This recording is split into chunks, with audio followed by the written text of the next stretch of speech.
Madame, Monsieur les juges, vous vous souvenez certainement que depuis le déclenchement de la crise post-électorale en Côte d'Ivoire, le procureur n'a cessé de proclamer qu'il poursuivrait tous les auteurs des crimes, quel que soit leur camp. Mais ici ne se trouve que le président Gbagbo. Pourquoi?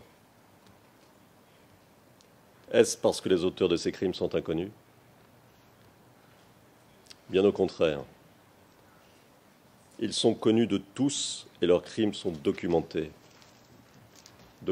en détail par toutes les organisations de défense des droits de l'homme.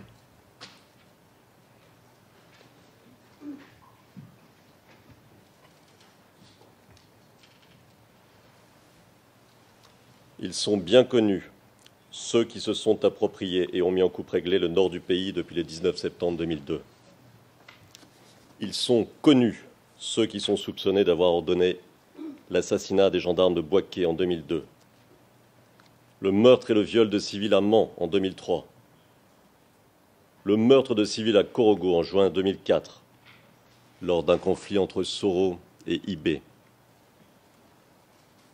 les massacres de Bouaké en 2007, le meurtre d'opposants et de civils lors de conflits sanglants entre rebelles en 2008, entre autres atrocités. Ils sont connus de tous, ceux qui sont soupçonnés d'avoir fait torturer et tuer à Yopougon en mai 2011, ceux qui, depuis le 19 septembre 2002, pratiquent le pillage, les extorsions à grande échelle et se livrent à toutes sortes de trafics en violation des lois. Ceux qui font du viol systématique une politique, ceux qui utilisent les mercenaires et les miliciens d'Ozo pour terroriser la population, et ceux qui continuent aujourd'hui encore à commettre des crimes, notamment dans l'Ouest ivoirien.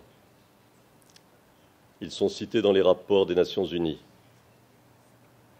d'Amnesty International, de Human Rights Watch, de l'International Crisis Group, de Global Witness, du département d'État américain et bien d'autres encore.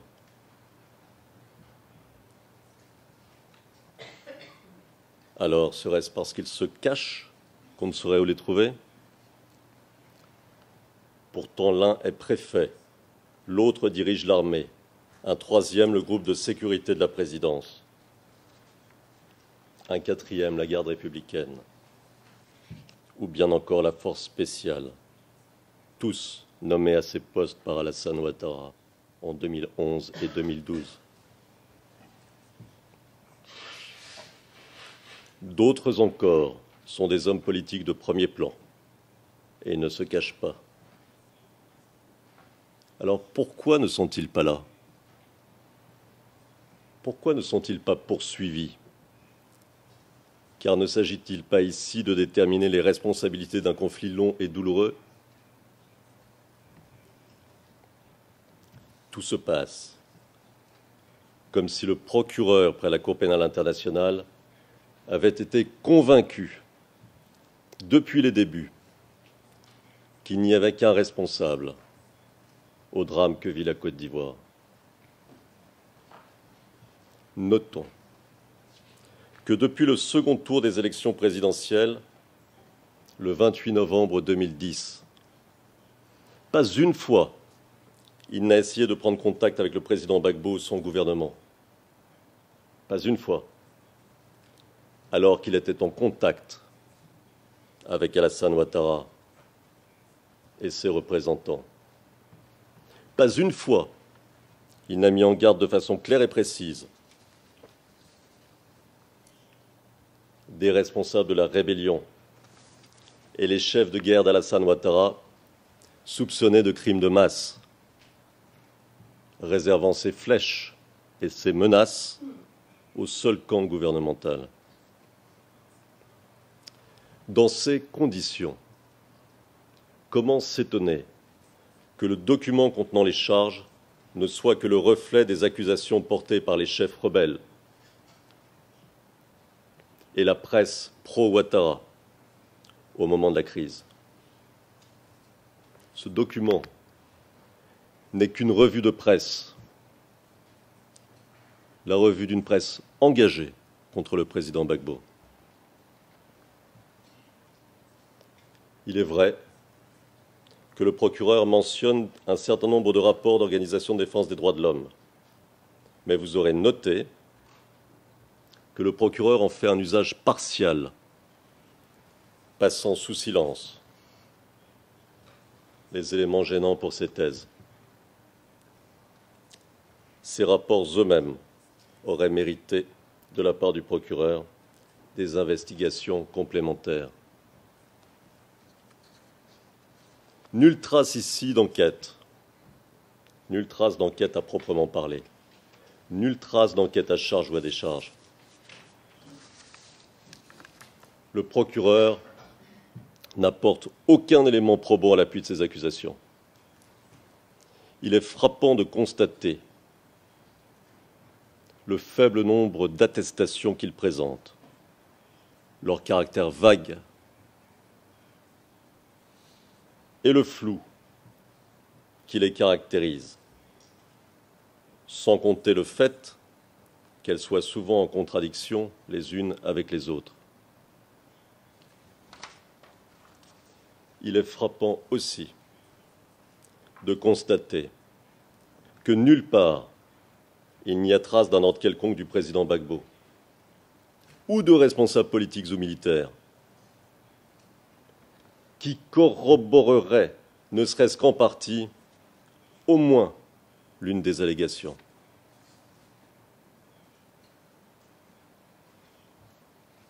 Il n'y a rien,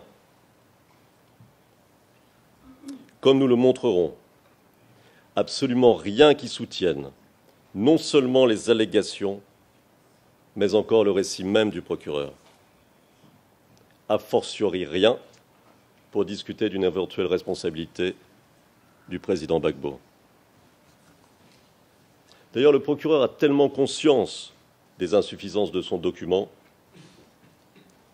qu'il entretient lui-même à dessein le flou, confondant les événements et les protagonistes. Plus même, il a changé au dernier moment son fusil d'épaule, se fondant sur un nouveau mode de responsabilité plus limité, sans apparemment prendre garde que, ce faisant, il affaiblissait sa propre démonstration.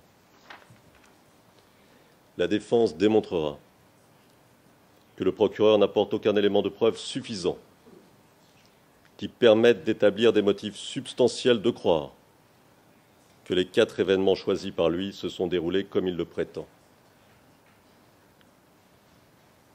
Elle démontrera qu'il n'existe donc aucune base factuelle aux accusations du procureur. Elle démontrera en conséquence qu'il n'est pas possible d'établir l'existence de motifs substantiels de croire que le président Gbagbo aurait commis les crimes qui lui sont imputés.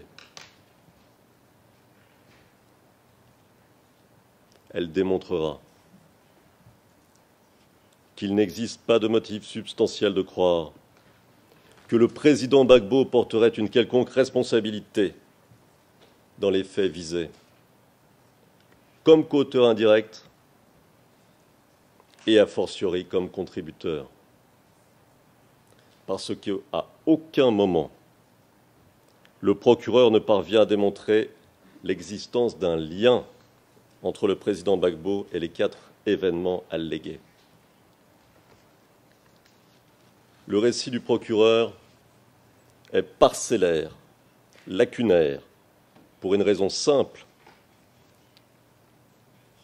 La réalité ne cadrant pas avec ces accusations, il lui faut tenter de la transformer, et pour cela, il lui faut en occulter certains aspects. Mais les faits sont têtus, et nous allons les rappeler, sans omettre d'éléments importants pour la compréhension des événements. Le récit du procureur est biaisé pour 2 raisons. L'une, nous l'avons dit, est qu'il dépend des éléments qui lui ont été transmis par les autorités ivoiriennes. L'autre, plus fondamentalement, est que pour faire peser la responsabilité du conflit sur les seules épaules du président Gbagbo, il lui faut adhérer au narratif construit par les adversaires du président Gbagbo à l'époque de la crise pour le délégitimer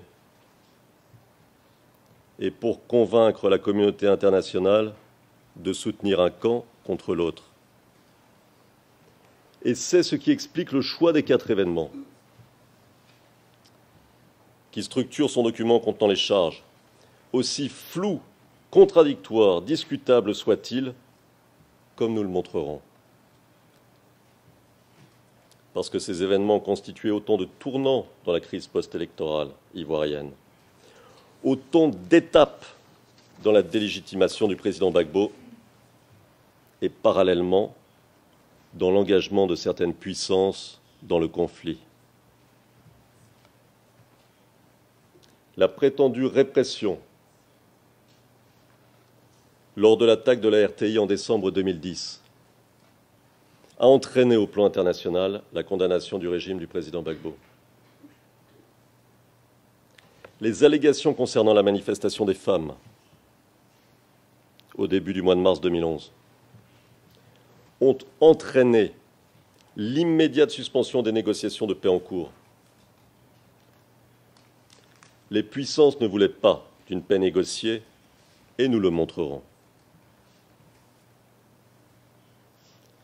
Le bombardement allégué du marché d'Abobo le 17 mars 2011 a conduit, quelques jours plus tard, à l'adoption de la résolution 1975 du Conseil de sécurité et au déclenchement de l'offensive terrestre préparée en sous-main et de longue date par les forces françaises et par l'ONUCI. Et que dire des accusations concernant les combats à Yopougon après la chute du président Gbagbo? Elles permettent d'occulter les rafles, les violations systématiques des droits de l'homme commises après leur victoire par les forces pro-Gbagbo, par les forces pro-Ouattara. Ces 4 événements donnent donc à lire un récit, à croire en une histoire qui légitime ceux qui sont au pouvoir aujourd'hui. Ils peignent à grands traits un camp du bien et un camp du mal.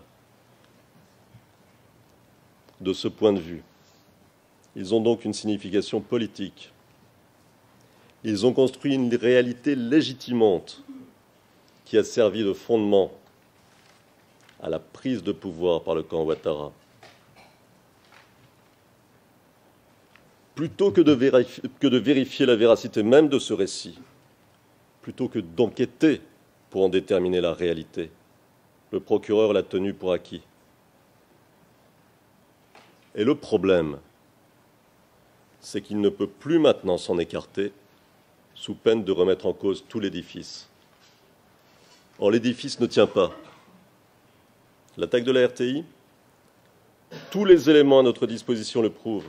Ce ne sont pas les forces pro-Gbagbo qui auraient attaqué des foules désarmées, mais bien au contraire, les miliciens pro-Ouattara qui ont lancé une attaque préméditée et préparée contre les forces de maintien de l'ordre. La répression de la marche des femmes, la presse ivoirienne elle-même s'est faite l'écho des incohérences des accusations.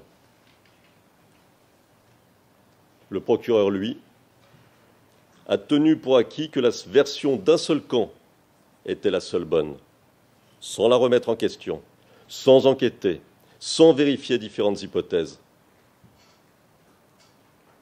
Le bombardement du marché d'Abobo, le moins que l'on puisse dire, c'est que le dossier présenté par les autorités ivoiriennes n'est pas convaincant et que le procureur n'a rien fait pour éclaircir les choses. Comment d'ailleurs ne pas s'étonner que ce que le procureur présente aujourd'hui comme les relais du président Gbagbo dans la mise en œuvre de la prétendue politique qu'il lui reproche, ait été promu et récompensé par Alassane Ouattara. Il n'est pas difficile de comprendre que la réalité est tout autre. Et ce n'est pas une thèse que nous exposons, c'est un constat que nous posons. Car la réalité est têtue et se devine à travers les éléments de preuve à la disposition des parties. Tout le problème est là. Trop occupé à vouloir prouver la responsabilité du président Gbagbo, le procureur n'a visiblement pas eu le temps d'examiner, d'analyser, d'évaluer les éléments à charge. Il n'a même pas regardé les vidéos tournées à l'époque. L'aurait-il fait? L'aurait-il fait? Il aurait vu des combattants pro-Ouattara, lourdement armés, se diriger vers la RTI. Il aurait vu des combats entre miliciens et forces de l'ordre. Il aurait pu entendre les appels à la violence, à donner l'assaut aux institutions de l'État et à la présidence, lancés la veille du 16 décembre par les chefs rebelles et par Guillaume Soro, le Premier ministre d'Alassane Ouattara, et renouvelés le soir même de l'attaque. Il se serait interrogé sur les conditions de la prise de pouvoir des groupes pro-Ouattara à Abobo en janvier et février 2011. Les attaques contre les populations civiles d'Abobo, ce sont les policiers qui ont été attaqués et tués, brûlés vifs par les membres des milices pro-Ouattara, tandis que les populations civiles, toutes origines confondues, fuyaient les miliciens pro-Ouattara et le commando invisible. Elles ne fuyaient pas les forces de maintien de l'ordre qui tentaient de les protéger. S'il avait lu la presse ivoirienne, le procureur n'aurait pas manqué d'enquêter de manière impartiale sur les circonstances dans lesquelles aurait eu lieu la marche des femmes. Il aurait examiné le peu de témoignages qu'il présente avec plus d'esprit critique. Il aurait examiné avec la plus grande circonspection les témoignages concernant le bombardement du marché d'Abobo et aurait procédé aux analyses nécessaires. Et il n'a rien fait.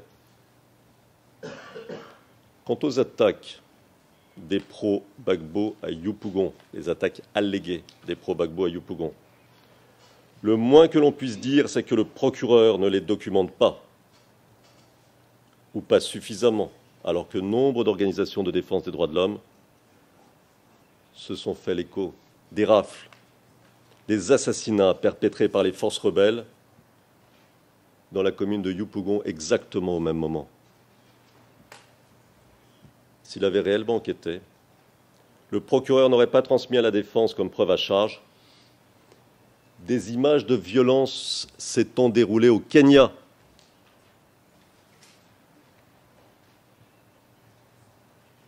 S'il avait enquêté, il aurait dû prendre en compte la réalité de la situation et prendre en compte les éléments innocentant le président Gbagbo. Mais il a préféré lire la réalité ivoirienne à travers un prisme simplificateur.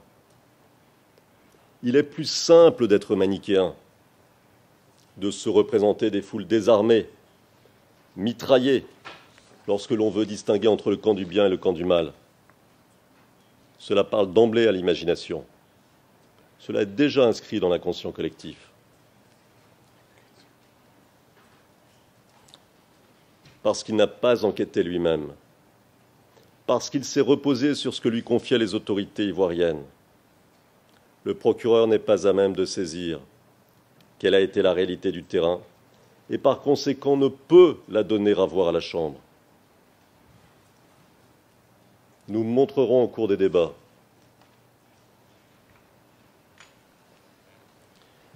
combien cette tentation de la facilité de la simplification a des conséquences graves et a conduit le procureur à mal interpréter les événements dont il parle.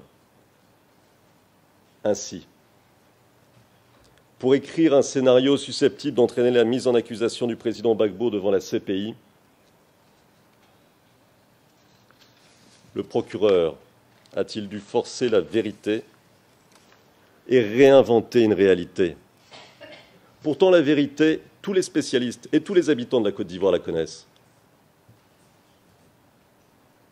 La chute du président Gbagbo a été planifiée et organisée. Nous verrons que le scénario écrit a posteriori, écrit à la va-vite, ne résiste pas à l'analyse.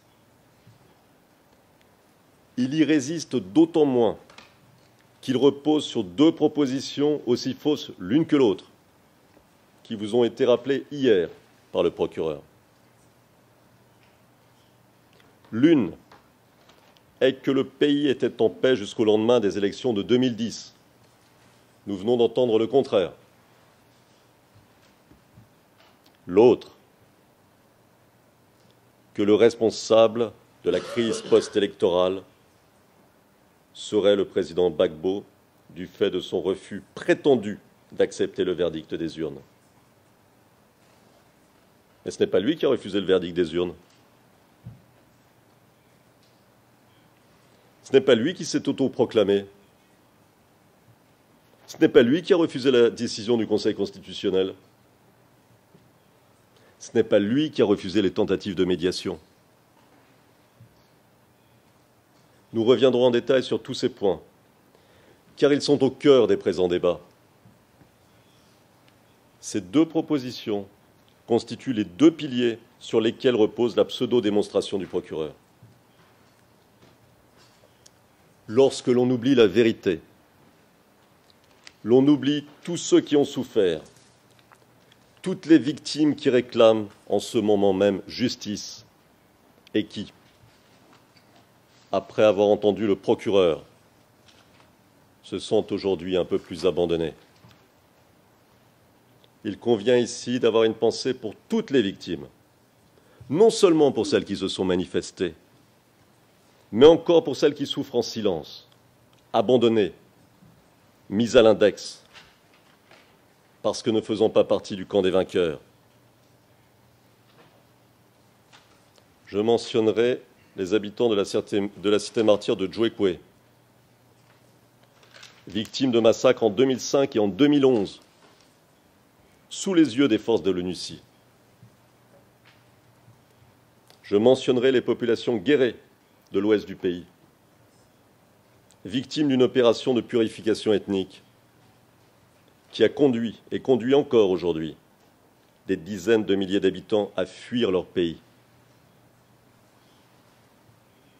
J'ai une pensée toute particulière pour les femmes martyres, brutalisées, violées, certaines même devant leur famille et qui attendent avec espoir que justice leur soit rendue. La Côte d'Ivoire est un pays traumatisé par des tentatives de coup d'État à répétition, par la mise en coupe réglée par les chefs rebelles à partir de septembre 2002 du nord du pays, par une guerre terrible infligée aux populations par ces mêmes rebelles en 2010 et 2011. Madame le Président, Madame, Monsieur, c'est une partie risquée que joue le procureur en adhérant à un récit élaboré par d'autres. En effet, si le récit sur lequel il s'appuie était remis en cause, toute la construction intellectuelle visant à accuser le président Gbagbo et parallèlement tout l'édifice visant à légitimer Alassane Ouattara s'écroulerait. Apparaîtrait alors en toute lumière ce qui est le fond des accusations, la recherche d'un bouc émissaire qui n'est en réalité qu'un homme coupable d'avoir voulu émanciper son pays, un homme coupable d'avoir préféré la liberté à la servitude. C'est bien une partie risquée que joue le procureur en se focalisant sur les 4 incidents les plus médiatiques, ceux qui ont eu des conséquences politiques internationales, car ce faisant, il oublie les crimes innombrables qu'ont subis les populations ivoiriennes. Le peuple ivoirien aurait mérité, Madame le Président, Madame, Monsieur, que ses souffrances soient prises en compte. Il aurait mérité un autre procès qu'un procès politique. Il aurait mérité que soit instruit le procès des vrais responsables de la destruction depuis une décennie du pays. Et la Cour aurait mérité de pouvoir se pencher sur ce qui s'est réellement passé en Côte d'Ivoire pendant toutes ces années. Elle aurait pu alors jouer un rôle bénéfique dans la réconciliation nationale. Vous savez, cette affaire est en fait non seulement une affaire ivoirienne, mais aussi une affaire française. Permettez-moi de vous rappeler qu'en 50 ans, la France est intervenue militairement une quarantaine de fois en Afrique. Une quarantaine de fois. Pensez pouvoir saisir les tenants et aboutissants de la crise ivoirienne sans se pencher en profondeur sur les vraies raisons de cette crise. C'est se fourvoyer, et c'est fourvoyer la justice. La réalité est là, sous nos yeux, et c'est la tâche combien noble et essentielle de la Chambre de la dévoiler. Je vous remercie. Maître Barouin prendra ma suite.